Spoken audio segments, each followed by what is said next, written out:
Kufanele abafuna ukuthi ngiyiphoste into zabo sonke aba-respect, yabo. Athi sike sizwe la. Yebo sanibona. Yebo bhuti njani? Siyaphila njani? Ngiyaphila mfethu. Hey la ukhuluma nomziwa uMr Fixer mfethu, ngibonile ungisendele kwenye inamba yami uWhatsApp, wathi mfethu unenkinga. Angazi inkinga yakho ukuthi ihamba kanjani lapha estradini sakho wathi sister. So lana ngiyarekhoda lana kwishow yami, so angazi awumind ukuthi ngarekhoda yonke conversation. Yebo bhuti siyarecord kodwa ngicela ukuba u-anonymous. Anginankinga mfethu ukuthi ngaba anonymous kimi la ngoba ngifuna abantu bekwazi, kodwa sizoyizwa phela ivoice yakho ukuthi ubani. Awunankinga nalokho? Hayi, ivoice bafo ayinankinga, amaphimbo afana kusuke nje kancane. Okay, uthi kwenzakalani awungitshela?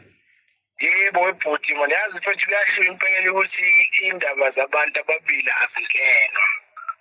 Kodwa manje lento isingihlukumeza kakhulu emoyeni mfethu, not especially after ngibonile izenzo zikaBafula ukuthi ayikhethele umakoti ekuyena yena athi kuyo phila impilo yakhe ingona phakade naye, bese ngibone kwenzeka angazi ukuthi ngasho ukuthi udoti kodwa umhlola mfethu lo ihlazo lento lenzayo mfethu.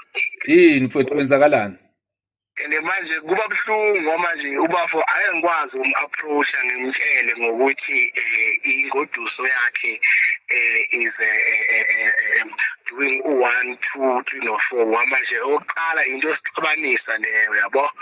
And then naye ngithi uma ngithi ngiyamlikisa ukuthi hey wena for buka mfethu lengoduso yakho mfethu akuyona mfethu akuyena umuntu wathi utshela ukuthi uyena khona 1 2 3 no 4 owenzekayo, of which is mase ngiba specific ngako lokho sengizodala ingxabano mfethu.